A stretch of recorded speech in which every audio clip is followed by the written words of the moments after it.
Hello there everybody, and welcome to a quick video in which I prove to you that I'm a total idiot in regards to analysis of Transformers cards. Anthony joining you once again, and you may have heard me say in the past that I'm prone to hot takes in regards to my competitive analysis, specifically in regards to my every card in 9 words or less videos. With those, I've hit on some takes and I've missed on some, but of those ones that I've missed, there have been several horrid takes that I've given that rightfully have caused me to take a shit ton of flack. And while the Arc 1, Wave X, and BFA videos haven't had enough time to see if any of my descriptions were accurate, the Wave 4 and 5 videos have. So I figured it'd be fun to go back and discuss my worst takes from these videos and give you an explanation as to what I was thinking so you can roast me even more for being an idiot. And before you ask, yes, the only reason I'm making this video is so you can roast me. As long as you don't cross the line and just be totally offensive, you're free to light me up in the comments for my horrible analysis. Enjoy. But now, on to the dumpster fire you came here to see, and we'll start off with my take on sabotaged armaments. Predaking is crying in the corner. Now, this one isn't as clear as the others, but my intention behind this was to say it was pretty much only a Predaking counter. God, was I wrong. I thought you would only get value out of playing this if you hit multiple weapons, and that if you couldn't, you'd just be better off playing Vaporize or something like that. But the thing with sabotaged armaments is that it makes your opponent waste an upgrade play, and this does two things. One, it basically means that they're behind in the damage race, giving you an advantage in the game state. Or two, they waste their upgrade play, meaning they can't play like an armor or something, which allows you to get more damage in, putting you ahead in the damage race. And that's something I never realized could have been a thing, because at this point, I was dipping my toes into competitive. I wasn't really fully ingrained in the metagame. It was after this video was published that I really started to dive into that. As for wedge formation, Too clunky to use effectively. this is where things really start to go downhill. Now, my thinking was you wanted to always try and get every effect to resolve on this for it to be any good, and that if you didn't get all 3 to go, you essentially wasted your action. I quickly learned that wasn't the case from my initial build of my focused cars deck, in which I stuck wedge formation in due to having all 3 traits mentioned, but I found myself playing it to only use 2 effects on more than one occasion, and I quickly realized, oh, you only need 2 effects to make this good. And there are situations where only 1 effect is needed for it to be good, but that's a specific situation, so I'm not going to get into that. Moving back over to the questionable takes category, the same category as sabotaged armaments, we have Impactor. What the f did he do to deserve this? There's a reason I say descriptions of cards may be me having beef with the card, and this guy is that reason. Now, I'll admit, I understand he is a viable option for tank decks, but my issue with him comes from a lore standpoint. From my understanding, Impactor is this macho, Rambo-esque figure that is always ready to run into battle, guns blazing. So why the hell is such a trigger-happy character given such lackluster skills? Bold 1 and spread bold 1? WotC really couldn't have thought of something a bit more creative? Thank God Wave X's version exists that actually has a unique identity, otherwise I'd be yelling at all the groups to get on creating an Impactor that actually wanted to essentially be Rambo. And back to the WTF takes, we have Sunrunner. Battle Patrol's a legitimate deck. I legit thought this deck was gonna be good thanks to all the extra damage from tapping, but that was not the case. There really wasn't anything extra to support the team, albeit firing range from Wave X might be the card to do it. Still need to test that theory though, so don't take my word for it. Speaking of Micromasters, Doesn't help the airstrike control at all. Tailwind. This was probably the worst take from this video. I have no idea why I didn't realize how easy it was to simply splash a few green icons into a deck to take advantage of this, and I quickly learned that lesson a month later with the results of the Energon Invitational and the Prime Airstrikes deck rising to prominence, and the fact that a lot of decks were throwing in Tailwind as a cheap 5-star beater, just because, again, he had a lot of firepower for being 5 stars, and that's a mistake I hopefully avenged by putting Tailwind as number 10 on my top 10 character list back before we realized that groups were going to be making cards after the game's cancellation. Moving over to Wave 5, we have a couple of slight misses with Belligerence and Blade Flurry. Seems decent for defensive Pierce decks. Seems like an auto-include minus the blank icon. Admittedly, the Belligerence one wasn't that bad, as I did recognize it was good in some capacity, but I didn't realize at the time how truly potent this card was, because changing the color of icons is huge. The Blade Flurry take, though, was really bad.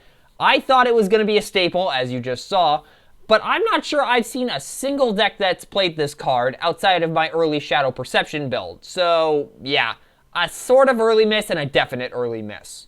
And we have another bad take a few seconds later with Cayman Crash. Decent charging option for Ransack. Again, like with Belligerence, at least I recognize this card has a use, but this is before I knew Exhaust existed and before last line...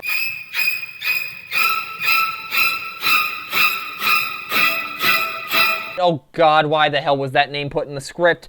Oh, I swear to god, I thought that I told the writers not to put that in. Oh my god, my mind is fried from that now. Anyways, this was before the Bayformers Discord told me it was a good idea to play this to deal with last line.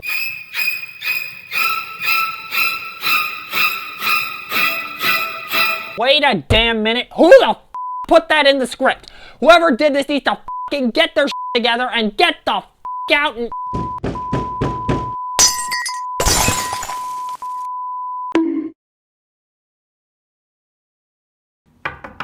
Anthony?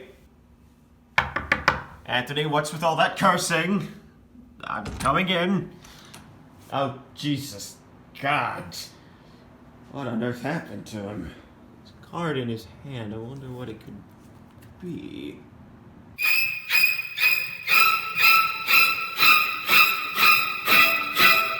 Oh! What do I do? Got me some thermal weaponry. That'll do. Clear! Ah! Oh god! Oh god, what the why is there a card on my, what happened? Card, Anthony. The card came back. And knocked me unconscious? Yes, it did.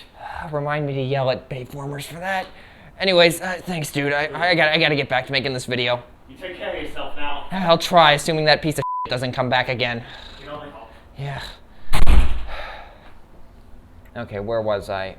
Oh yes, Cayman Crash. So when I recorded that video, I was fairly opposed to self-damage effects, and I still am to an extent. However, that's becoming less and less of a thing due to my habit of playing Solemn Strike in Yu-Gi-Oh!, so that might explain why I'm starting to warm up to this card, and maybe I start playing it as a 3-of more often. Also, Bilmu, Veril, Tank, you guys happy that I'm actually using this thing now? Speaking of cards that the Bayformers Discord has given me flack for saying suck, hold the line. Decent if 4 and 5 wide teams start getting good. Still don't understand this one fully, but I guess a heal 1 secret action with a green icon isn't the worst? I don't know. With MDR existing and being in a fairly offensive metagame, I think it just doesn't seem the most potent. I'm probably going to take flack for saying that, but since this is a video dedicated to roasting me, there's really no point in not saying something controversial amongst the player base at this point. Speaking of MDR... more support for Ransack. I thought this was only good for Ransack because, once again, my opposition to direct damage. However, it turns out that this is the card that would make people want Press the Advantage back. So, this one's in the same realm as Tailwind and Wedge Formation in terms of how cold the take ended up. And just a quick side note, yes, I do have a bit of a thing for Ransack. He was one of the characters in my first competitive deck along with OPBL and RC, so I kind of have a special soft spot in my heart for him. So anytime I see a card that helps him, I kind of get giddy, which is why I always make reference to him in my every card in 9 words or less videos. And finally, we have the 3 worst character takes from this video. Starting off, we have Perceptor. Yeah, good luck trying to make him work consistently. Admittedly, it still does take a bit of setup to make him work, but it's nowhere near as bad as I implied, especially with showing off and Sky Shadow existing. Speaking of... decent if Autobots get out of control again. I thought this would only be relevant if Autobots got out of hand again, since I only paid attention to the skill, and as such, didn't realize this thing had an 822 stat line with Bull 2, Tough 2, Pierce 4, and the ability to absorb some damage and abuse peace through Tyranny. And finally, the one that really haunts me to this day, and possibly my worst take ever. Horrible. What the f is this abomination of a card? So a couple of pieces of context here. One, I was looking at the bodies without any sort of analysis of the heads because I felt that would be unfair due to the way you can mix and match bodies and heads. And 2, I only use profanity in descriptions if I find a card to be complete and utter garbage no matter how you look at it. except for United Against Tyranny. That I was just surprised that that card was even coming back. Or not that card, that effect. I mean, that's why Head-On Collision and Impactor had the F-bomb dropped in their description. I thought Horrible was in that same category because not only did he want to damage himself for reasons that I thought gave him no inherent boost like Ransack, but that was his main focus. Get damage on him, then fling it back, which I saw as way too risky and inconsistent.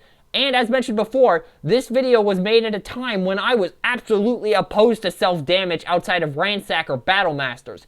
So you can imagine my surprise when I saw it was not only doing good, it was far and away the best Titan Master. It then took me even longer to figure out why that was the case, and then last night...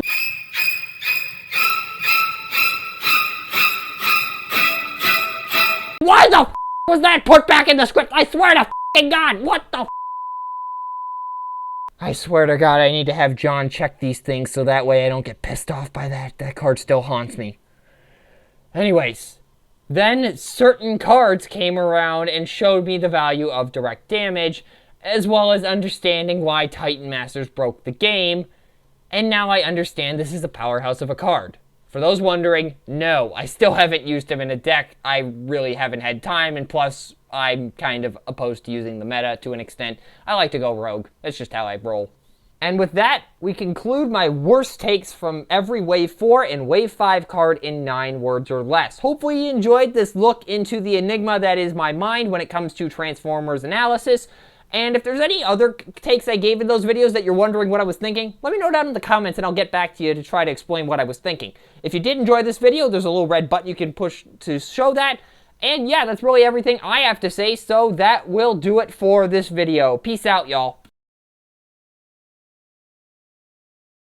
So, he despises my existence. He has been punished once, but he shall suffer.